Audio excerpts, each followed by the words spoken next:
Hey everybody. The Charlie Kirk Memorial Service, in my view, was the most important political rally in our nation since the 2024 election. This one told us really everything we need to know, I think, about where the religious right is at right now, or more specifically, where the wealthy and powerful movers and shakers behind the religious right are hoping to take our nation in the next few years.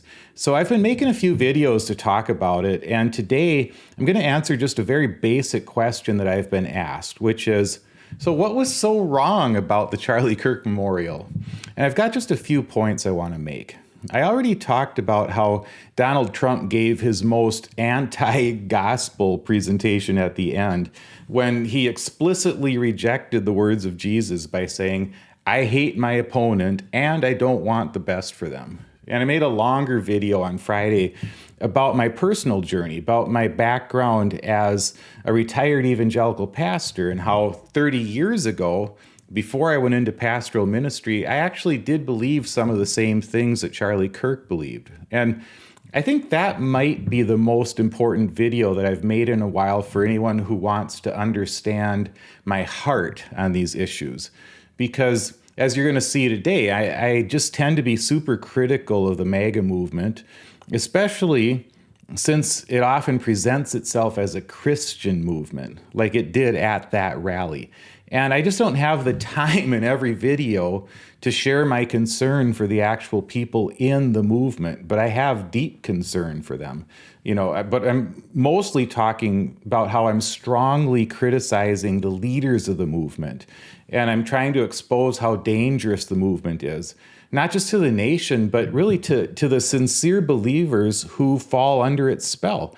And the people behind the MAGA movement are now enriching and empowering themselves, and Christians helped them to get to that position.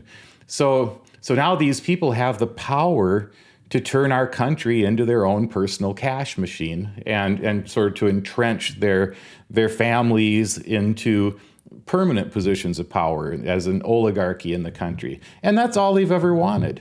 And if the conservative Christian movement helps them to enrich and empower themselves, then that's the vehicle that they're going to use. But if you could conceivably take over the country with like Star Trek fans, then they'd all be dropping Klingon phrases into their speeches. I mean, that's what they do. So now that millions of Christians gave them the power that they've been seeking, they're doing what the people behind Project 2025 promised all along.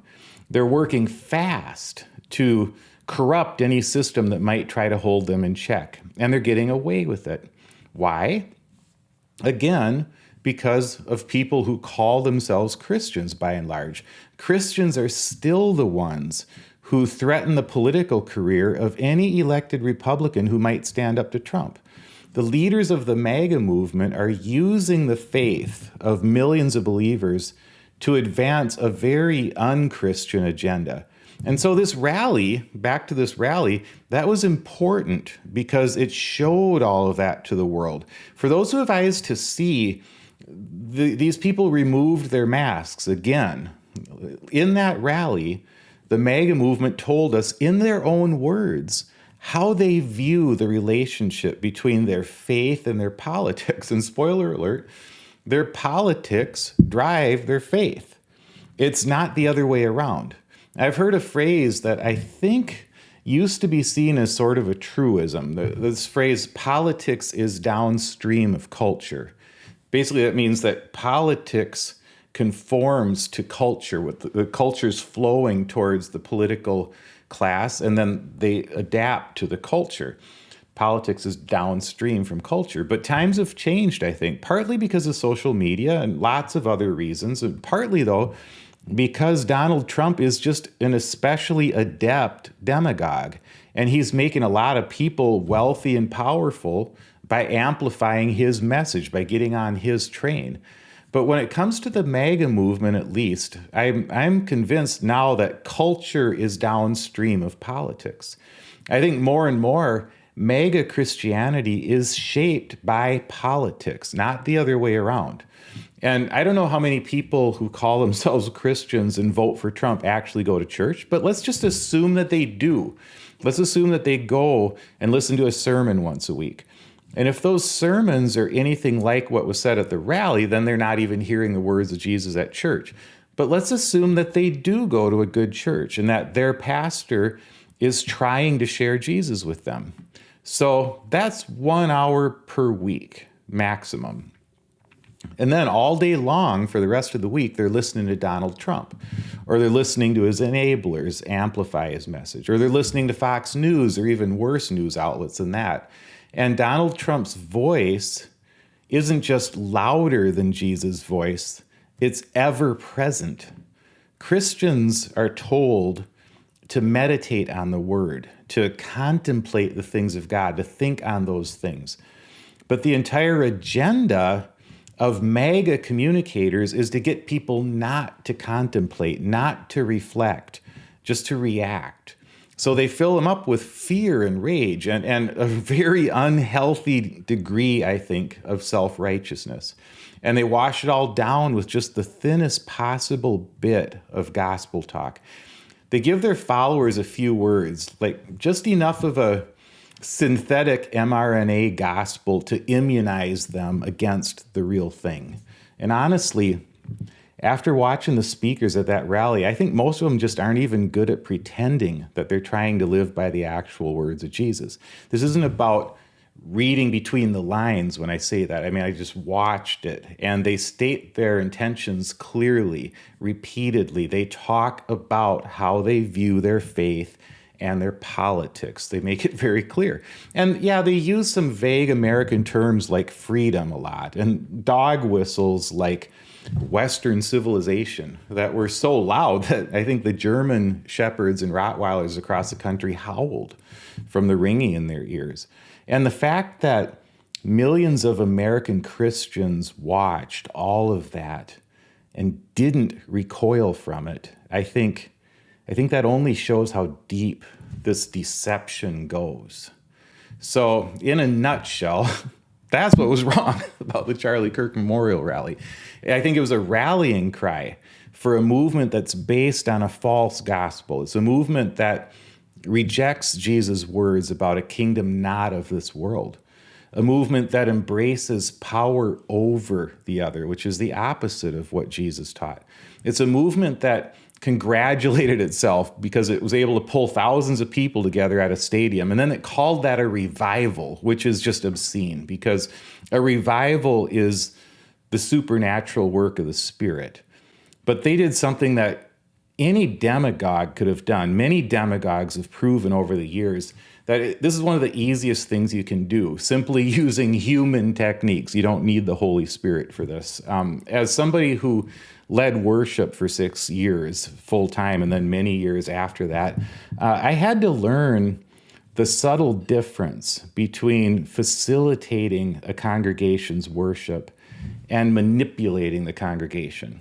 And it was really unsettling to me when I started to figure out that if I did certain, for instance, when I'm playing guitar, and leading the band, certain chord changes, or if I was playing the drums that day, if I hit the drums in a certain way at a certain time, invariably people would come up to me and they would say that they felt the Spirit move. And that was really disturbing to me. And it actually had an effect on me, and it kind of turned me into a really boring worship leader who would never get hired at most mega churches. So it bothers me when I see churches use all of those lights and sounds to whip people into a frenzy. And it bothered me a lot more seeing that happen on a national stage in service to this false gospel of American nationalism. It doesn't take the Holy Spirit to draw thousands of like-minded people together over a shared sense of victimhood in a time of tragedy, but then to pump them up with hot rhetoric and a ton of lights and sounds. And almost from the start of the service, the speaker started calling it a revival to tell the people what you're experiencing right now is a revival. It's not just all, the the lights and sounds, I think of the Wizard of Oz. Pay no attention to the fascists behind the curtain. You're experiencing a revival. So anyway, I'm sorry, but calling that a revival is just gross. And so I know people are going to want specific examples, and they'll want me to go deeper into what I mean when I talk about this false MAGA gospel. So I've got 4 specific videos planned coming up when I can get them done, where I'm going to go deep into 4 of the actual speeches and speakers, because I think these 4 examples tell sort of a complete story. There's a lot more I could say, and maybe I will if people are finding it helpful. But when I made the first video about Trump's words at the rally, I hadn't watched all the speeches yet. But since then, I downloaded the entire transcript of every word that was said on that stage over 5 hours. And I've watched many of these talks in addition to reading them. And honestly, it was worse than I thought. So if you're wanting clear examples of what I'm talking about, I picked 4 of the talks that I think tell the story. And I might do more, like I said, if people find it helpful. But this is where I'm going. First, I'm going to do a video on a phrase that Pastor Rob McCoy used in the service and that other people echoed. He said, you see, Charlie looked at politics as an on-ramp to Jesus. He knew if he could get all of you rowing in the streams of liberty, you'd come to its source, and that's the Lord. Now, I've got several problems with that statement, but even if I believed that that was Kirk's motivation, I'm going to talk in the next video about why politics is a terrible on-ramp to Jesus. It's possibly the worst on-ramp a person could use.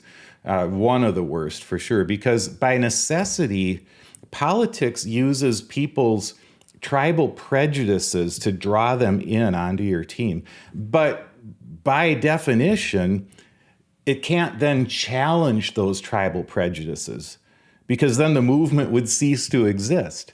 And Jesus was all about abolishing tribalism. The gospel annihilates tribalism. So I have a lot more to say about that, and I'll talk about it in that video. I also plan to do a video about Pete Hegseth's talk and about Hegseth himself. And I'll be working on that one with my friend Amy Hawk, who a lot of people on this channel will recognize. She's done a lot of work around Doug Wilson's Christian nationalist empire in Moscow, Idaho, and Pete Hegseth is a part of that. And this is something people need to understand. So then I'm going to make a video about Benny Johnson's talk, and that one's interesting because Benny Johnson focused his talk on the power of the government and how the government has been instituted by God, which we hear a lot of that rhetoric. I've talked about that in the past.